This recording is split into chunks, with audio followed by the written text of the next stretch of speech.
right, good afternoon, everyone. This is the June Residency Liaison meeting. Welcome, everybody. And just one last time, a reminder to mute your microphones and your telephones. And a reminder that if you're on your telephone, please don't put us on mute. We would appreciate that. Also, just a reminder that we will record this session, and it is recording now. And we will also share the recording link in the slides any other documents that we might have as soon as we get the recording process and posted. So thank you for joining us this afternoon. And without further ado, I'm going to get us moving here through our agenda. And we usually start with any questions that we've received via email or our online form to make sure that we keep this meeting meaningful to everyone. And so the two questions that we received are very similar in nature. Getting a little bit of feedback, so when I ask that somebody please mute their microphone or their telephone, we would appreciate it. Okay, I think we're good now. Yes, excellent. Thank you. So basically the question is, what do you do with student types when either you become aware of it or it becomes effective in the middle of a semester? And so both this question and the next question deal with that topic. And so I'm not going to read the whole slide to you because I know you all can read. But should we be rebilling these students for the current term? The answer is yes, that when you receive that effective date and it's in the middle of the term, then it becomes effective for that entire term. That is not the same as the way we used to do it pre-RDS, nor is it the same way that the universities do it, but that's the way we've been processing these types of things. The same goes with the next question here. Those of you that are on the phone, we're on slide number 4. For those exemptions or those exceptions that come in at the middle of the term, those student types, you process them for the entire term, not something just for a mini-mester. So I encourage you, one more reminder, because I heard somebody in the background, to mute your microphones and telephones, please. So we have those effective for the entire term, and so of course that's going to impact every course in that entire term or semester.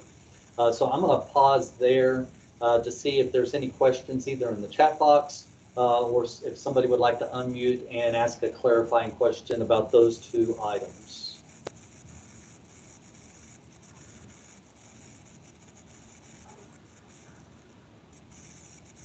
Okay, I'm not hearing anything.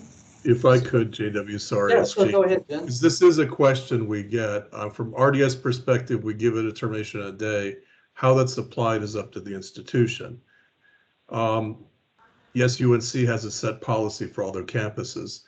Are you saying that it's a standard policy that this could be done at any time in the term, or is it a campus decision that's come up before about is there a cutoff date, or should everyone go to the end of the term or follow the same date? Thank you, Gene, for that question.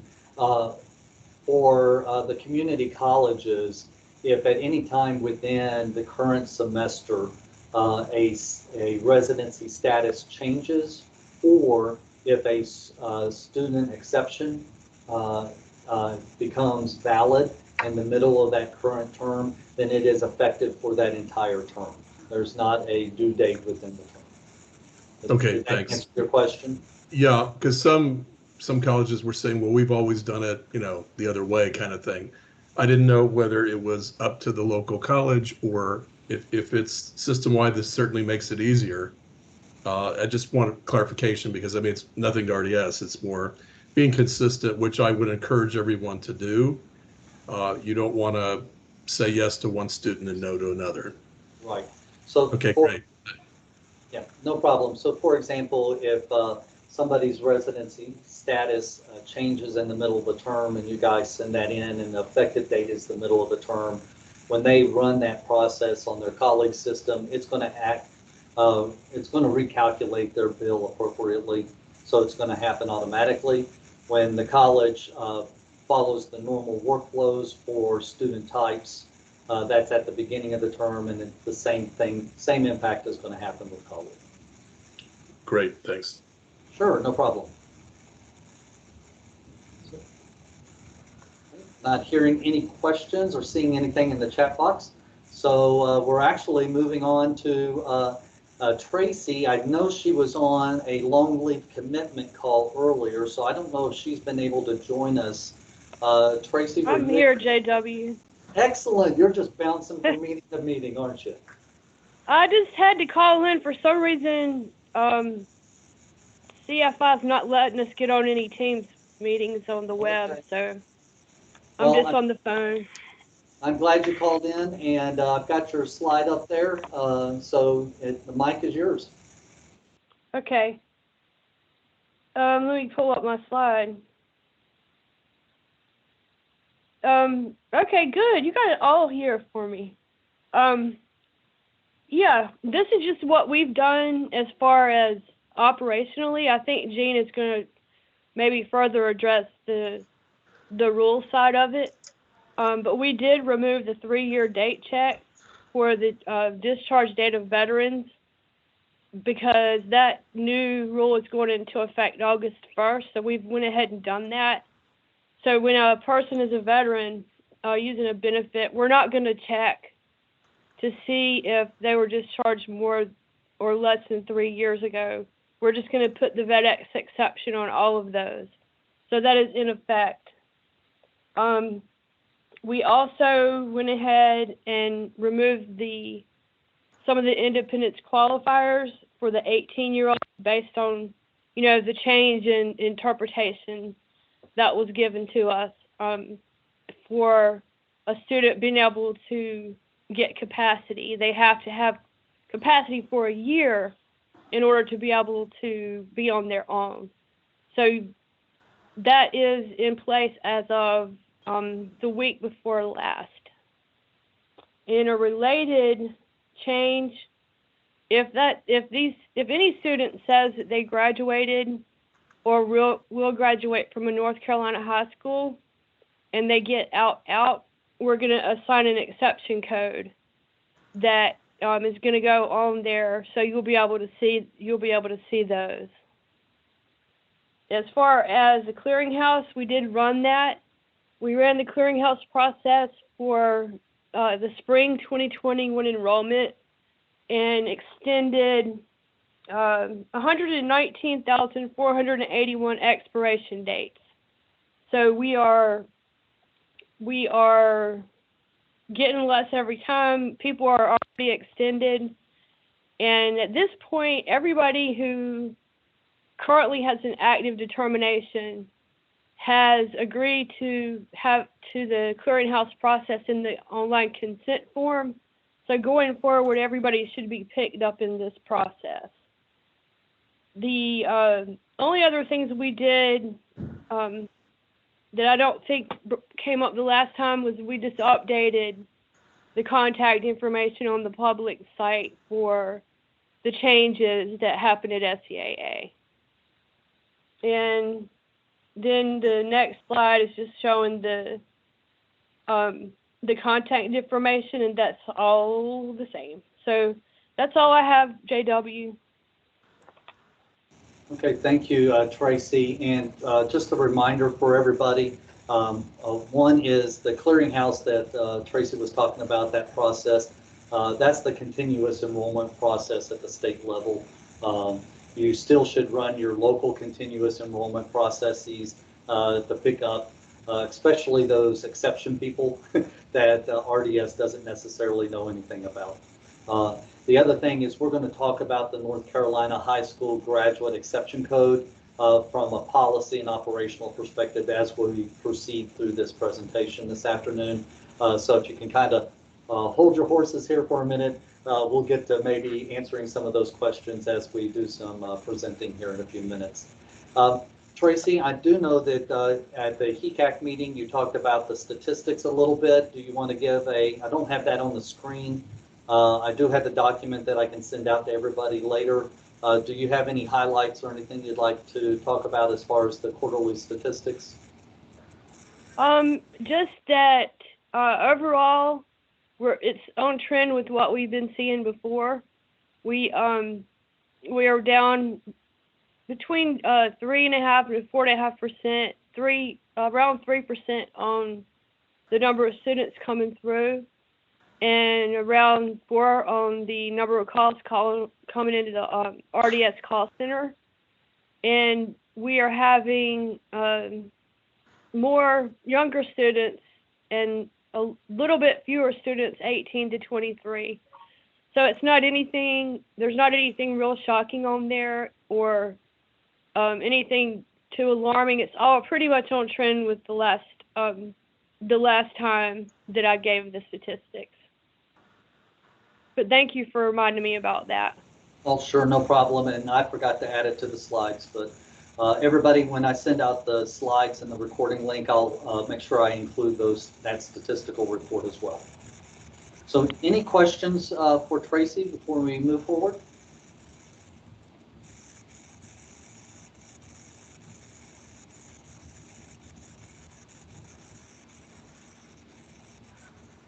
Okay, not hearing any, didn't see any in the chat box. So Gene, I guess we're turning it over to you at this point. All right, good afternoon, everyone. Here we go again, guidebook and campus responsibility manual.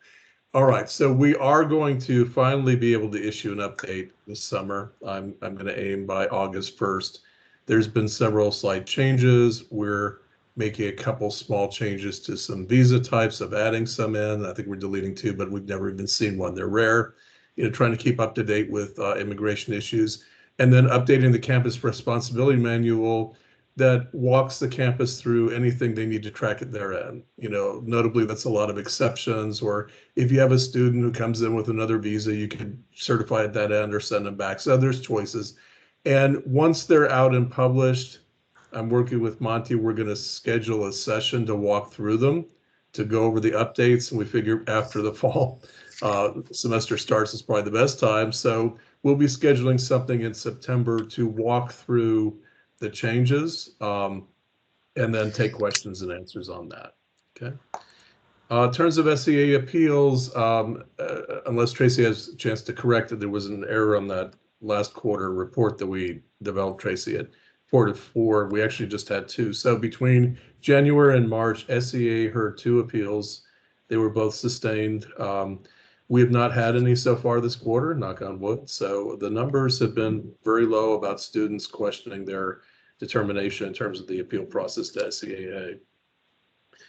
And then finally, legislative updates. Already gotten calls, so I'll mention about it made the news over the weekend or Monday about the, Supreme Court ruling about temporary protected status for in some instances. This is not going to affect what we're doing right now, as long as they still have a status, and there are 12 countries that would be eligible. They will still be eligible for residency in terms of what we were concerned. What the Supreme Court was hearing was a challenge to that status was always meant to be temporary. They're not lawfully admitted, and unless they have another category. Some of them may. It goes back to that lawfully admitted you're going to talk about in a while, JW, but most may not. It was meant to be very temporary. There's a natural disaster struck or a war going on in that country. The idea was they would either return or apply for another immigration category here. The challenge was it was felt that these people should have a direct path to a green card. And that was never part of the arrangement when they apply for it. And a lot of other categories don't have a direct path, so they said no. But it's not changing, these students' eligibility as far as what we're concerned. It's in and of itself would not be evidence that they were lawfully admitted, though, unless they had another visa type. So that gets to another question. Just a couple quick reminders, as Tracy mentioned, the Veterans Choice Act changed. Your financial aid folks would certify these people. They removed that 3-year window. Used to be a requirement under federal law. 3 years post-discharge. It's now open-ended.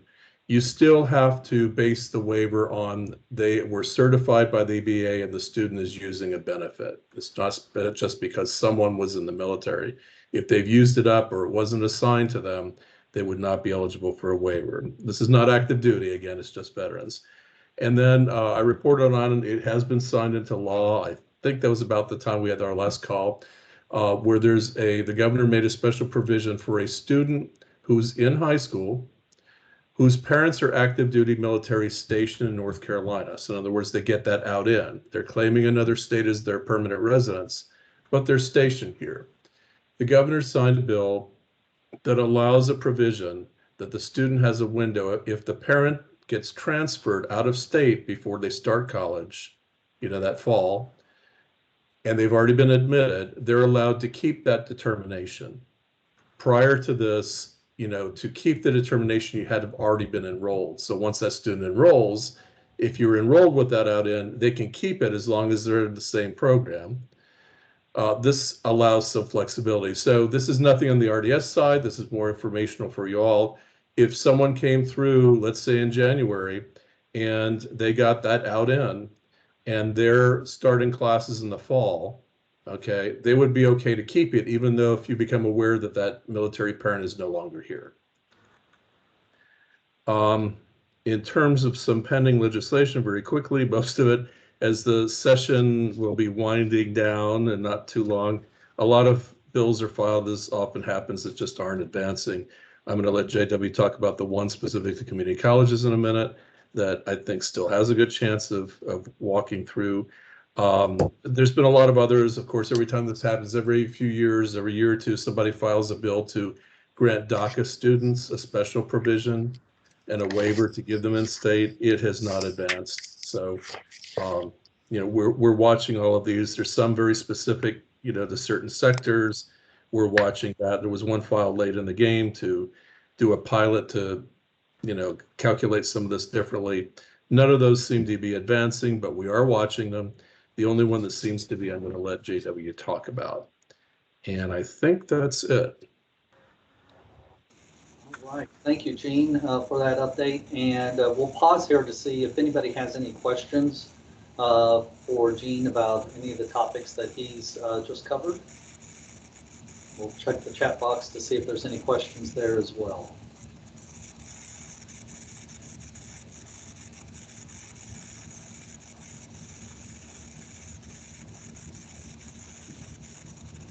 Okay, I'm not seeing any and didn't hear anybody unmute. So we'll go ahead and move forward then with the presentation. This is kind of some of the system office updates that I want to share with everybody. And so the first one we want to talk about here is the bill that Gene alluded to. And it's Senate Bill 421. The current status of this bill is it's referred to the Committee of Rules, Calendar, Operations in the House. So basically it's waiting to get scheduled, I guess is the way to say it, so that the House can consider this bill. So what this bill is, the SB 421, well, I'm going to back up and give a little bit of history. So as Tracy discussed earlier, the decision of SEAA and HECAC was because of interpretation by the attorneys, was that an 18-year-old who is just 18 cannot establish residency for tuition purposes, because you can't really count any of their time prior to 18 because they were a minor. And so therefore, they were completely dependent upon their parents. So therefore, the clock, so to speak, cannot begin ticking until they turn 18. So they had to adjust the interview to account for that policy change. So that means if you're under 19 years of age, then it's very difficult, unless you've been emancipated or something like that, to qualify on your own without your parents' information through the RDS interview. So because of that, we did a little research and found that there were some people that were North Carolina high school graduates that we as a community college system feel like should be considered, at least temporarily, by an exception that would allow them to enjoy the benefits of in-state tuition immediately following their high school graduation. There's currently a similar exception for immigrants, but there's not an exception for U.S. citizens. So this Senate Bill 421 will add an exception to 115D that will allow for North Carolina high school graduates who are U.S. citizens and immediately enroll in in their college the next academic year, that they would enjoy the in-state tuition rate for 1 year. After that 1 year, it will expire, and they need to, within that year, establish residency, or their parents would need to establish residency. So that's basically the bill that is pending. I'm going to say that again. It's pending. It is not currently in place. So now we go back to the exception code that RDS delivers. So in preparation for hopefully this going through and being approved, RDS went ahead and established an exception code. That's the North Carolina high school graduate exception code. I don't know if I got that right, Gene. But basically that exception code is being delivered. However, it doesn't apply to this pending bill because it hasn't been approved yet, okay? So that takes, if you want to, I put the link there for you. If you want to see more details about that bill and to follow its status, the link on your slide here, and for those of you on the phone, we're on slide number 11. This slide will this link will take you to the tracking for that bill, and you can see some more details about it, okay? So after I said all of that, I felt like we need to talk a little more about the other exception that's currently in place, and that's what's on slide 12. So the NCHSG exception code for all OOs does not apply for that pending bill because obviously it's still pending. However, there is an exception in place for immigrants. And so if you receive that exception code and you're dealing with an immigrant that might qualify if they meet the qualifications, then you could use that kind of as a flag to say, hey, this immigrant might be eligible for this exception. And so you could go ahead and then apply the student type as you normally would for that student. So this is for students who are lawfully admitted into the United States. Miss Parker entered them actually, okay. But L'Oreal has some. Hold on 1 second, please. Yeah, no, he just finished. Thank you. We had to mute Elizabeth there. So I'm back. So this subsection does not make a person resident in North Carolina for any other purposes. Now this exception has been around as long as I've been in the system. So it is there and available. But it's for people that are lawfully admitted. That excludes U.S. citizens. So a U.S. citizen was not lawfully admitted, which is why we had to do the Senate Bill 421, which is still pending. So I'm going to pause there a second before we start dealing with the lawfully admitted question. So does everybody understand the distinction between what the current exemption is and what the pending exemption is? Is there any questions about that? And then if we don't have any questions, I'll move on and talk about what our attorney's interpretation of lawfully admitted is and how it applies to this exception.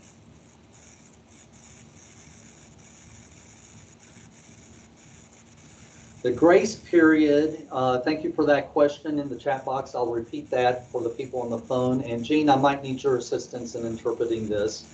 So the question is, will the grace period apply after the 1 year for the U.S. born citizen? In other words, what I'm reading, Laura, what you're asking is that North Carolina, well, this would be for the exception for the immigrants, because for the U.S. born, that's still tentative, right? So that's pending, and it's really not applicable at this point. I think my interpretation would be that the grace period would not apply because they're not designated as a resident in North Carolina. It's just an exception, but don't take that as gospel. Let's hear what Gene says and what his thinking is.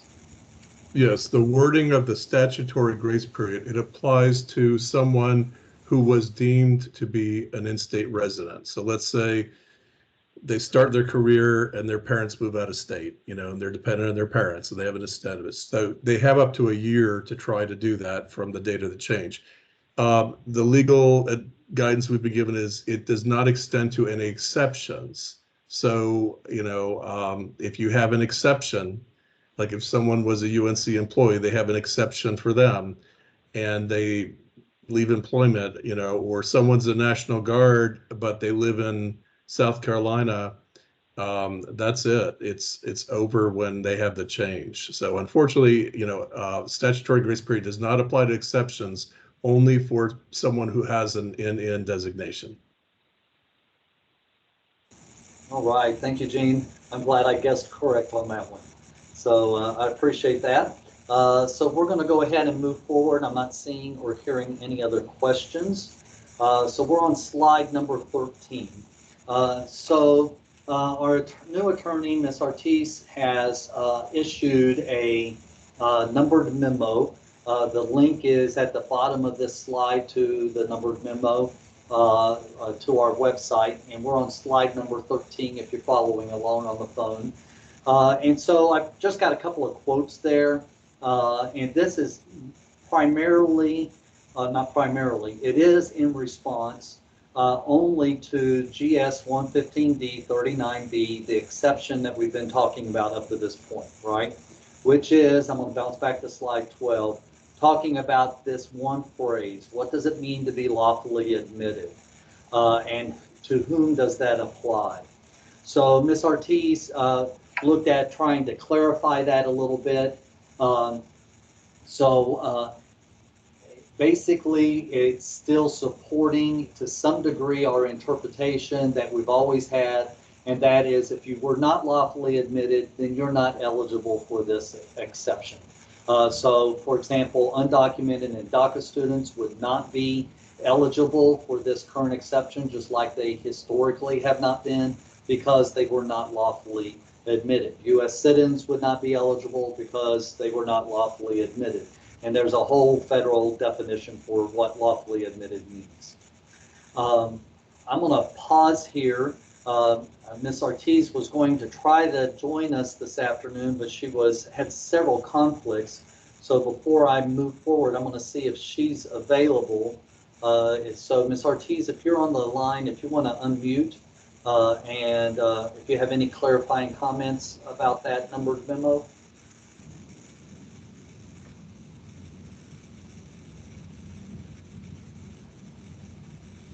I don't think she was able to make it. It doesn't sound like it, Monty. Thank you. And I didn't see her in the participants list. So we anticipated, Monty and I, after we read the memo, we anticipated at least one question that we knew you guys would have. And that is, we've run into several situations where a person was lawfully admitted and therefore would have qualified for this exception. However, their visa status either changed or expired, and they were no longer lawfully present. And so we asked Ms. Ortiz what is her interpretation of that situation. So the situation is somebody was lawfully admitted into the United States with a visa or some sort of status, but that status expired, and now they're ready to attend the community college. So they're not lawfully present, right? They're currently undocumented because their visa or their documentation has expired. So for example, let's suppose somebody attended a high school under an F1 student visa, and then after high school, they graduated high school, and that visa expired. It didn't get renewed for whatever reasons, but now they're coming to the community college. They were lawfully admitted, and they graduated from their public high school. Are they eligible for this exception if they met all the other eligibility requirements? And so we asked her that question in an email, and this is a quote from her email back to Monty and myself. And I'm going to actually just read this, even though I know you guys already have this. She says that the exception only speaks to lawfully admitted students. There's nothing in state law that changes the rules once the student's status changes or they are no longer lawfully present. As long as they were initially lawfully admitted and graduated from a North Carolina high school, they will qualify for in-state tuition under the aforementioned statute. Again, this is different than with DACA students or Dreamers who were not initially lawfully admitted.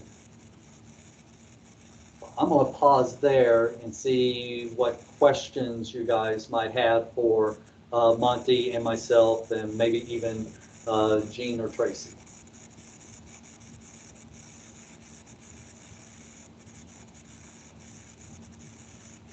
You guys are quiet today.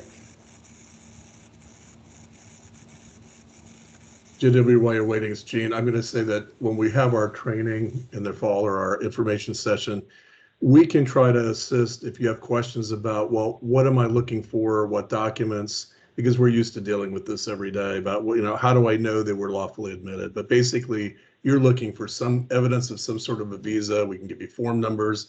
We can help you with that process. It doesn't have to be current. They just had to have had it. That'd be great. Thanks. Not included, as you said, is DACA, but also someone, for example, who has applied for asylum, unless they had some other status that expired and now they're trying to ask for asylum, that would be no. So same thing like the TPS. If they had another status at some point, yes, you can consider it. If they didn't, you know, then they weren't lawfully admitted.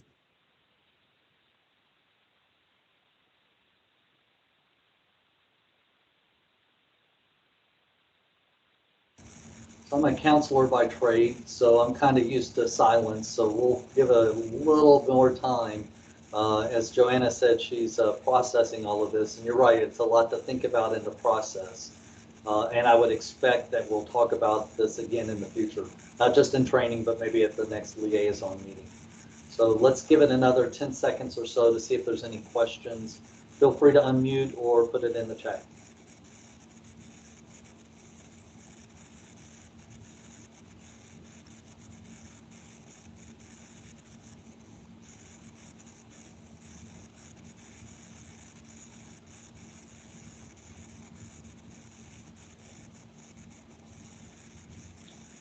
Okay, I see a question, but it's not dealing with this exception per se.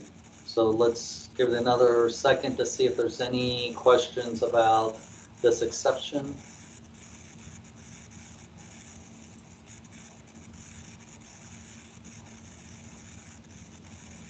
Okay, so let's kind of go to just general questions. And Lee, thank you for your question. I appreciate that. And Jean, I think they're just wanting a little more clarification. Could you clarify whether or not an asylum student is or is not eligible for in-state? If they have been granted asylum status or refugee status, yes, they are. The issue we run into is we have a lot of students who have applied for asylum. And unless they had some other status that they were lawfully admitted, like let's say they came here on a visitor visa, it's running out, they don't really want to return to their home country, they're asking for asylum. So you might be able to use the exception, but in and of itself, and this has gone through, I can't tell you how many legal reviews as students have challenged it. If they have applied for asylum and not been granted it, it's like applying for anything else. You know, no, you have to have been granted it. But yes, asylees are eligible. It's in the guidebook about what we look for. The problem we run into with those is it can take years and years to get an answer. And unfortunately, not everyone gets approved. So there's really no way of knowing. So right now, unless they had some other status, you know, that would be no. If it's an application, we look to see that it's been granted, and then they're good indefinitely. Thank you, Jean. Any other questions about anything?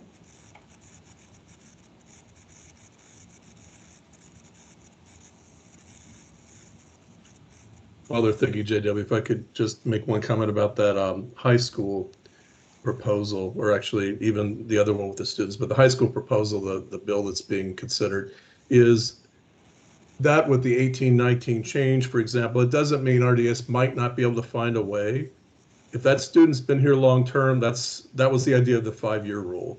They haven't been living with their parents, they've been in the state long-term. You know, if the student indicates that, that's one way to possibly approve them. It would just be in that narrow margin of 18 and 19. We have a lot of misunderstanding. We're trying to work on this through education with the high school counselors, because by their definitions in the high school, McKinney-Vento Act, if you are not under the same roof as the parent, it doesn't count. You're homeless or unaccompanied. We don't care if they're living together. You know, we've had a parent's incarcerated or whatever. As long as we can find a way to verify that that parent is living in North Carolina, they do not have to be living together. If there's no parent here, then we got the 5-year or this. So yes, this is going to help some students, but that doesn't mean RDS might not be able to find a way to work with the student to qualify them. Thank you, Gene. I appreciate that. We have another question in the chat box, and it reads, can you give an overview of the NRAL exceptions? Do they need to be approved or just applied? I don't know for sure if I know what the NRAL are. Do you? Yes, so that is a flag for non-resident alien. It's not an exception, it's an informational flag. So what that means is RDS reviews the immigration status. There are some that expire and need to be tracked and many that don't. The ones that need to be tracked are a visa or temporary protected status because they have an expiration date and it might not be extended. If they're a refugee, asylee, or green card holder, even though their card may have an expiration date, they're indefinite.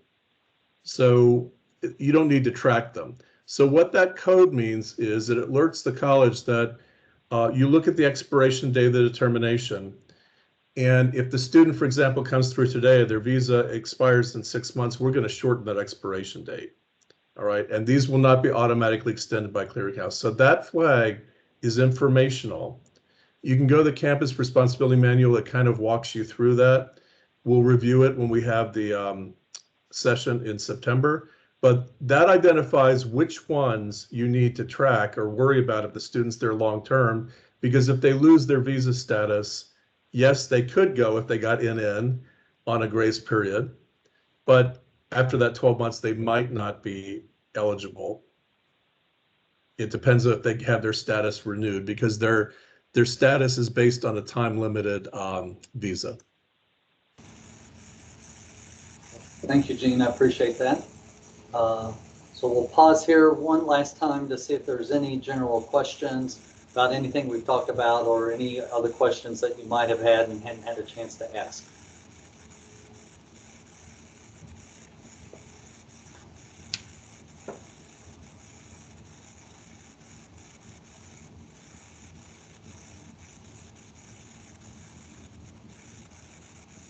Okay, everyone, thank you very much for joining us this afternoon. That concludes our meeting. We appreciate everything you do for the students out there at your colleges and on your campuses. Thank you for serving them so well. If you have questions, don't hesitate to email Gene, myself, or Tracy, or Monty, and we'll do our best to help serve you and take care of you. Just stay safe out there, and you guys have a great summer. Bye. Thanks, JW. Thank you. Thank you, guys.